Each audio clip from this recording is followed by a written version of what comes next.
세계에서 최고로 오래된 책이자 최고의 베스트셀러는 누구라도 성경이라고 말을 합니다.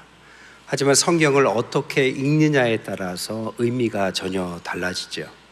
성경은 단순한 역사책도 과학책도 아닙니다. 죄와 사망의 권세에서 살 수밖에 없는 인간에게 예수 그리스도의 구원을 가르쳐주는 책이기도 합니다. 그것을 달리 말하자면 우리가 어떻게 살아가야 하는지에 대한 질문에 답을 해주는 아주 실용적인 책이기도 합니다. 이 책 속에는 도덕적, 영적인 교훈들이 이야기로 통해서 우리에게 전달되어 있습니다. 소수의 엘리트들만을 위한 책이 아니라 보편적인 모든 인간에게 주신 하나님의 거룩한 선물이 성경이라고 말할 수 있습니다. 가장 잘 표현한 성경의 말씀은 시편 8편 4절에 사람이 무엇이기에 주께서 그를 생각하시며 인자가 무엇이기에 주께서 그를 돌보시나이까 라고 성경은 기록하고 있습니다. 성경은 인간에게 주신 하나님의 선물입니다. 그 인간을 성경에서 어떻게 표현하느냐, 15세기 피코델라 미란돌라라는 분은 인간의 존엄에 관한 연설에서 이렇게 표현했습니다. 오 아담이여, 어떤 재능이든 그대 판단과 결정을 통해 가질 수 있고 소유할 수 있게 하는 것이라오. 모든 생물의 본성은 정한 법칙 내에서 제한되지만 그대는 그러한 제한에 방해되지 않고 자유의지에 따라 스스로의 본성을 따라갈 수 있다오. 결국 이것은 르네상스 선언문이 됩니다. 즉 하나님께서 주신 최고의 선물은 뭐냐? 바로 인간에게 주신 자유라는 것입니다. 이 자유는 좋은 것일 수도 때로는 나쁜 것일 수도 있는 것입니다. 그래서 인간을 뜻하는 호모 사피엔스라는 뜻에는 두 가지 의미를 다 담고 있습니다. 땅의 티끌이라는 의미와 하나님의 호흡이자 숨결이라는 의미를 갖고 있습니다. 땅의 티끌과 같이 하찮거나 혹은 하나님의 숨결에 해당하는 고귀한 존재가 둘 다 될 수 있는 존재가 바로 인간이라는 것입니다. 고정된 본질이 아니라 자신의 선택에 의해서 이 가능성은 열려 있는 거죠. 하나님께서 창조하셨지만 여전히 우리는 창조적으로 살아갈 수 있는 여지를 주신 것입니다. 인간은 순종할 수 있지만 불순종할 수도 있습니다. 조화로울 수 있지만 불화할 수도 있습니다. 선을 행할 자유도 있지만 악을 행할 자유도 동시에 가지고 있습니다. 하나님께서는 자기 초월적인 존재이시고 영이시기 때문에 정형화된 형상을 가지지 않은 분처럼 그는 우리에게 하나님의 형상을 입혀서 인간도 정형화된 결론을 가진 것이 아니라 선택과 자유와 책임을 통해서 어떠한 존재로도 변해갈 수 있는 여지와 가능성을 열어두셨다는 것입니다. 그래서 어떤 분은 이것을 설명하기 위해서 왜 인간은 여러 피조물 중에 마지막에 창조되었느냐를 이렇게 표현했습니다. 그가 하나님의 형상을 따라 가치 있는 존재가 된다면 모든 피조물이 그대를 위해 만들어졌다고 말할 수 있을 것이다. 그러나 그가 티끌과 같이 무가치한 존재로 살아간다면 벌레라도 그대보다 앞서 창조되었다고 말할 수 있을 것이다. 즉 인간의 자유는 인간을 최고의 높이로 올려줄 수 있고 혹은 반대로 최하의 낮은 자리로도 끌어내릴 수도 있는 존재라는 것입니다. 인간은 사랑과 긍휼과 은혜로 살아갈 수도 반대로 증오와 잔인과 폭력으로도 살아갈 수 있는 가능성을 가지고 있습니다. 창조주 하나님께서 창조하신 우리는 그렇기 때문에 자유로운 가능성, 하나님 앞에서 새롭게 창조적으로 변할 수 있는 가능성도 있다고 앞에서 말씀해 드렸습니다. 그렇다면 우리가 앞으로 어떻게 우리를 창조해 갈 수 있을까? 하나님께서 어떻게 창조하셨는지 세 가지 단계를 이해하면서 함께 은혜를 나눌까 합니다. 첫 번째, 하나님 우리를 어떻게 창조하셨느냐? 첫째로는 이스라의 단계입니다. 말씀의 단계죠. 빛이 있으라, 물과 물로 나뉘어라, 물이 드러나라, 해를 이루게 하라, 새가 나르라, 종류대로 내라. 하나님은 창조를 하나님의 태양과 별과 바람과 폭풍으로 하신 것이 아니라 말로 창조하셨습니다. 그러니까 창조의 첫 번째 기준 단계가 뭐냐? 말이라는 것입니다. 창세기 2장 7절에 여호와 하나님의 땅이 땅에 흙으로 사람을 지으시고 생기를 그 코에 불어넣으셔서 사람이 생명이 됐다. 사람은 말하는 영적인 존재가 됐다는 뜻입니다. 하나님께서 말로 세상을 창조하신 것처럼 우리도 말로 세상과 우리를 창조해 갈 수 있습니다. 잠언 18장 21절에 죽고 사는 것이 혀의 힘에 달려있다라고 분명히 말씀하십니다. 우리가 입에서 나오는 그 말은 오늘날 우리를 어떻게 만들어갈 수 있는지에 대한 창조의 능력을 포함하고 있다는 뜻입니다. 성경 창세기 11장에 보면 바벨탑 이야기가 나와요. 사람들이 문명을 이루기 시작하면서 흙으로 돌로 건물을 짓다가 벽돌이라는 것을 발명합니다. 동일한 규격의 벽돌을 발명하자 그것을 쌓아서 높은 건물을 지을 수 있는 기술이 발견됐습니다. 그 기술을 가지고 사람들은 탑을 쌓기 시작한 것이 성경에서 말하는 바벨탑입니다. 오늘날 고고학자들이 바벨탑의 증거라고 말하는 것은 지구라트라는 건물입니다. 여러 개가 오늘날 흔적으로 남아있는데 최고의 높이로 남아있는 것은 90m까지 있다고 합니다. 오늘날로 말하면 7m 높이의 건물이라고 말할 수 있죠. 사람들은 고작 7m 높이의 건물을 지으면서 하늘에 닿게 하자, 하나님처럼 높아지자, 우리가 흩어짐을 면하자 하면서 바벨탑을 쌓아갔습니다. 그들은 그들의 작은 기술이 세상을 변화시킬 수 있는 능력이라고 착각한 거죠. 근데 사실 나중에 알고 보면 그런 능력을 발휘할 수 있는 원동력은 다름 아니라 기술이 아니라 말이었다라는 것을 알 수 있습니다. 여러분, 성경에서 거룩한 것은 권력이 아니라 그것을 사용할 수 있는 용도고, 이 용도를 만들어내는 것은 본질적으로 언어와 연결되어 있습니다. 그래서 나중에 바벨탑을 무너뜨린 것은 다른 어떤 번개와 능력이 아니라 그들의 말이 흩어뜨리니까 그들은 곧바로 의사소통이 멈추고 흩어져 버렸습니다. 결국 말의 능력 때문에 이렇게 할 수 있었고, 말의 능력을 멈추게 하니까 아무것도 할 수 없었다는 거죠. 여러분, 말은 창조의 능력이 있고 말은 일을 하는 것보다 항상 앞섭니다. 옛날에 함께 신앙생활했던 집사님이 얼마 전에 전화가 왔어요. 자신의 아들을 자랑하는 전화였어요. 아들이 방황을 많이 했는데요, 어느 날 모델이 됐답니다. 근데 모델로 됐는데 아주 굉장히 성공을 해서 오늘날 한국의 대표적이고 아시아에서도 손꼽히는 모델이 갑자기 됐대요. 그래서 너무 기뻐서 저한테 전화가 오신 거예요. 더 기쁜 건 뭐냐, 그 아이가 잡지사하고 인터뷰를 했는데 뭐라고 했냐면, 저는 모태신앙이고 하나님께서 필요하신 곳에 나를 쓰실 것이라 생각하기 때문에 어떠한 일도 자기는 최선을 다할 뿐이다라고 고백했다라는 겁니다. 자녀가 성공하고 이런 신앙을 고백하니 얼마나 부모가 좋겠습니까? 그래서 제가 아주 칭찬을 해줬습니다. 근데 그분이 뭐라고 하느냐, 이 아이가 이렇게 성공할 수 있는 것은 목사님 덕분이래요. 저 때문에 성공했답니다. 제가 뭘 해줬길래 그렇게 성공할 수 있었냐 그랬더니, 어렸을 때, 그 아이 어렸을 때 제가 안수기도를 해줬는데 그 안수기도 덕분에 성공했다라고 합니다. 그래서 제가 뭐라고 했냐 그랬더니 그 아이가 아주 세계적인 인물이 될 거라고 기도를 해줬대요. 근데 그 아버지가 그것을 영상으로 찍어 놓은 거예요. 그래서 그 아이가 이제 저와 헤어지고 나서 자랄 때, 방황할 때도 그 아이는 그 영상을 보여주면서 그 아버지는 아이들에게 격려했다고 합니다. 너는 하나님 앞에서 선택받은 아이고 훌륭한 아이가 될 테니까 하나님의 신앙 가운데 살아가라. 결국엔 그 말처럼 성공했다라는 것입니다. 저는 솔직히 기억이 안 나요.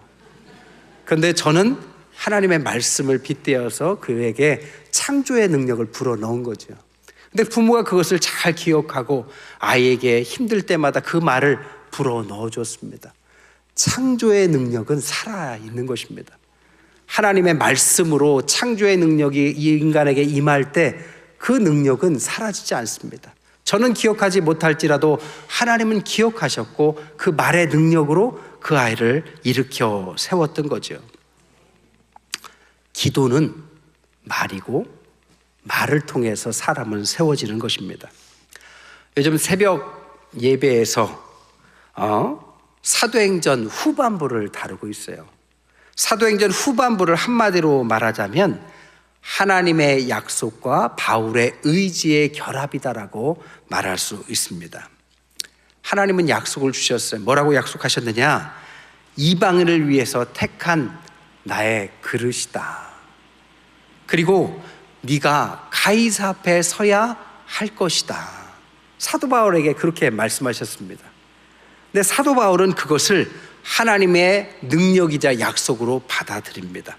그리고 그것을 의지를 가지고 이뤄내려고 노력하는 내용이 사도행전의 후반부의 내용이에요. 사도행전 13장부터 14장까지는 1차 선교행을 2년을 통해서 이뤄냅니다. 2,000km를 걸어가요. 사도행전 15장에서 18장까지는 3년 동안에 5,000km를 걸어갑니다. 그래서 2차 선교행을 이뤄냅니다. 또한 사도행전 19장에서 21장까지는 5년을 통해서 3차 선교행을 가는데 그것은 5,000km를 이어갑니다.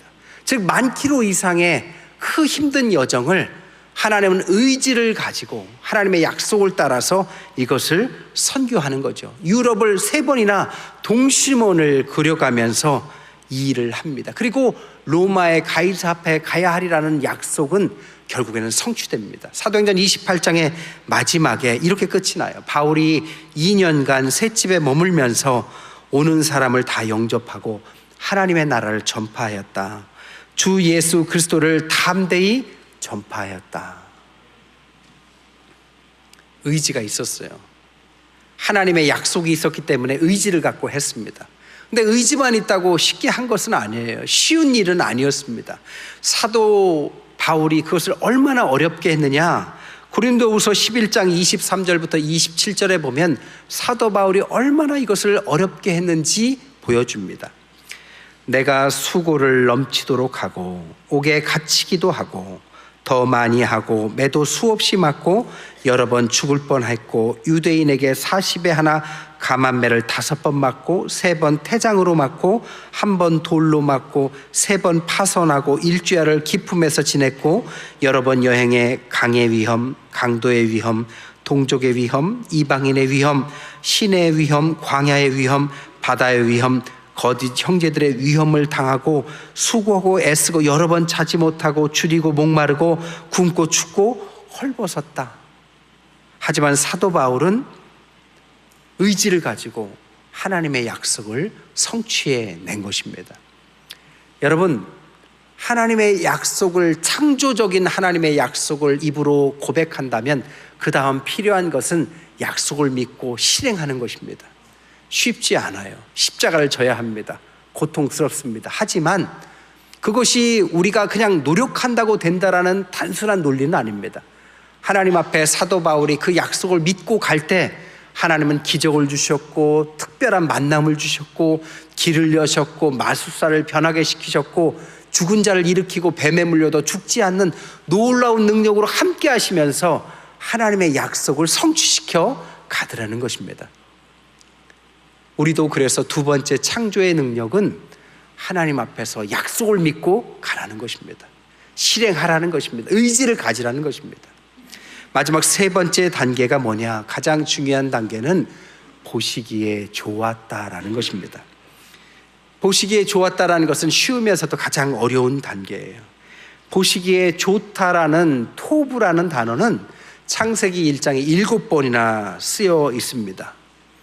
근데 무엇이 좋다라는 것일까요? 하나님이 보시기에 창조하시고 무엇이 좋다라는 것일까요? 2가지의 의미예요. 첫 번째로는 하나님이 만드신 세상은 좋다라는 것입니다. 우리는 흔히 세상은 악하고 타락하고 나쁘고 고난이 있고 아주 마귀가 설치는 나쁜 세상이라고 규정합니다. 하지만 원래 세상은 그렇지 않습니다. 하나님께서 창조하신 세상은 아름답고 보시기에 좋은 세상입니다. 하나님께서 우리의 삶을 주셨다면 그것은 좋은 삶입니다. 하나님께서 우리에게 어떤 핸디캡을 주셨다 할지라도 그것은 나쁜 것이 아니라 어찌 말하면 하나님의 토부, 좋은 것입니다. 또한 이 좋다라는 의미는 좋은 세상을 만드시고 하나님께서 거기에서 또 하나 나누고 구별하는 단계를 하십니다. 이 나누고 구별하는 것을 5번이나 하세요. 첫째 날 빛과 어둠을 나누십니다. 둘째 날 하늘과 땅을 나누십니다. 세 번째 날 육지와 바다를 나누십니다. 그리고 넷째 날 그 경계에 맞게 적당한 것을 대상을 채우시죠. 넷째 날을 해와 달을 채우십니다. 다섯째 날 새와 물고기를 공중과 바다에 채우십니다. 여섯째 날 동물과 인간을 채워 넣으십니다. 창조는 구별하시고 거룩한 구별을 통해서 적당한 곳을 구별하고 나누고 그곳에 인간과 동식물을 채워 넣는 행위였습니다. 즉 한마디로 좋다라는 의미는 하나님께서 모든 무질서 속을 구별하시고 질서를 주어 주셨다. 그것이 좋다라는 것입니다. 하나님께서 하시는 질서가 선인 것입니다. 인간이 만드는 무질서는 악입니다. 우리가 성경에서 말하는 죄라는 해트라는 것은 관영으로 향하지 못하고 관영을 벗어났다는 뜻의 해트라는 단어를 쓰고 있습니다. 경계를 주셨는데 넘지 말아야 될 선을 넘거나 금지된 영역을 넘어가서 먹지 말아야 될 것을 넘어갔을 때 인간은 죄를 짓고 타락했다라고 성경은 말합니다. 창조란 혼돈과 무질서에서 질서로 넘어가는 것입니다. 그것을 하나님께서 보시기에 좋았다라고 말합니다. 정리하자면 하나님은 질서를 창조하시고 인간은 혼돈을 만들어 내었습니다. 아까 말씀드렸던 바벨탑을 다시 한번 생각해 보자면 고작 90m, 100m도 만들지 못하는 인간의 작은 능력으로 하늘의 경계를 넘으려고 한 거죠. 하나님께 닿으려고 한 거죠.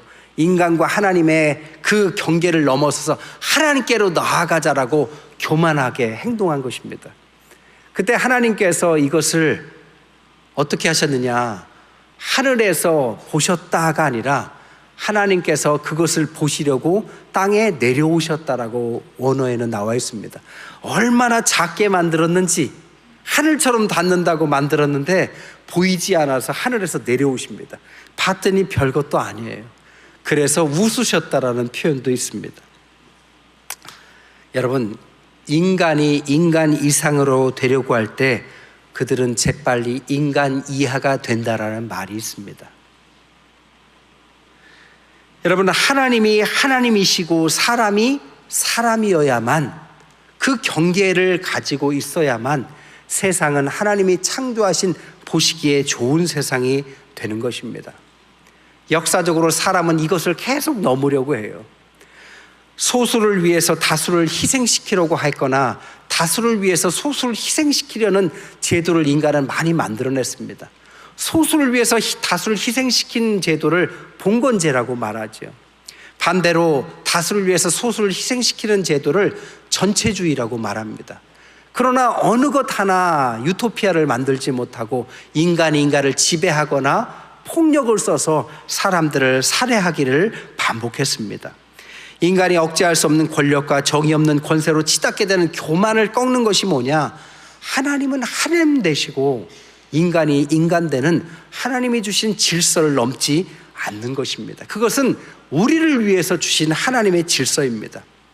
이 바벨이라는 것은 최초의 문명이었지만 유토피아를 꿈꿨지만 결과적으로 지옥의 악몽으로 끝을 맺었습니다. 여러분, 토부, 아름답다라는 것은 경계와 한계가 분명한 것을 말하는 세상입니다. 그 한계를 쉽게 넘어버리려는 요즘의 많은 사람들, 하지만 결과적으로 혼돈과 혼란과 무질서를 초래했고 그것을 전문용어로 뭐라고 하느냐? 바벨이라고 말하고 있습니다. 결국 그들이 만든 세상은 유토피아를 꿈꿨지만 모두를 흩어지게 만드는 지옥을 만든 바벨이었습니다. 또한 보시기에 좋았다를 어떻게 구체적으로 우리의 삶에 적용하느냐? 하나님의 질서를 따라서 하나님이 주신 세상을 아름답게 바라보면 되는 것입니다. 고아원이나 소년원이나 이 어른이나 부모의 사랑을 잘 받지 못한 그런 곳에 속한 아이들이 있습니다. 꿈과 비전과 희망과 열망을 가졌지만 그것이 뜻대로 되지 않아서 갇힌 사람들을 말하죠. 대부분 보면 역기능 가정에서 자란 경우가 대부분입니다. 아무도 그들을 돌보고 지원하고 세상과 협상하는 방법을 불법적으로 하면 안 된다. 너무 급하게 그냥 인간적인 방법으로 하면 안 된다. 사람의 단계가 필요하고 시간이 필요하고 노력을 통해서 해야 한다라고 잘 가르쳐주는 사람이 없으면 힘으로 빼앗거나 아니면 쉽게 남의 것을 훔치거나 하면 소년원이나 이런 곳에 갇히게 되는 거죠. 한마디로 그들은 잘 자랄 수 있음에도 불구하고 가르쳐주는 어른이 없었기 때문에 그런 결과를 초래하게 되는 것입니다. 한마디로 하나님이 그들에게 너희들은 좋다, 토부를 그들에게 말해주는 어른이나 부모가 없었기 때문에 그런 결과를 초래한 것입니다.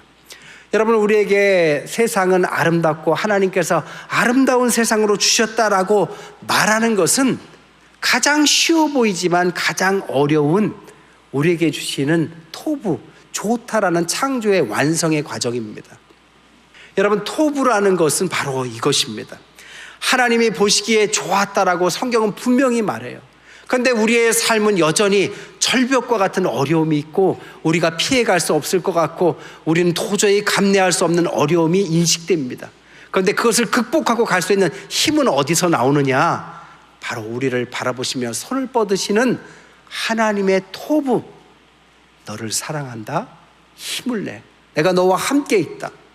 그리고 그런 신앙을 가진 부모, 신앙을 가진 어른들이 다음 세대들에게 그들을 기대하며 그들은 현재 어떠한 모습일지라도 그를 사랑하고 그들을 받아들여주고 그들을 하나님 앞에서 최고로 될 줄을 믿고 손을 뻗고 밝게 웃어줄 때 그들은 그 어려움들을 다 극복하고 앞으로 나아가게 된다는 것입니다. 말씀을 정리하겠습니다. 오늘날 우리는 완성된 존재가 아니라 아직도 창조될 수 있는 가능성을 갖고 있는 존재들입니다. 앞으로 우리는 더 완벽한 하나님의 사랑받을 창조물로 나아갈 수 있습니다. 어떻게 하느냐? 창조의 하나님의 능력을 선포하십시오. 의지를 가지고 하나님을 신뢰하고 그 의지를 가지고 실행하십시오. 그리고 하나님만 바라보고 하나님께서 손을 뻗으신 그 얼굴, 그 미소를 바라보고 믿음을 가지고 앞으로 나아갈 때 우리에게 밝은 창조의 능력을 주시는 하나님의 열매들이 우리 인생을 환히 밝혀줄 줄 믿습니다. 그런 은혜가 넘치시는 우리 태평의 모든 성도들, 자녀들 되시기를 주님의 이름으로 간절히 축원드립니다.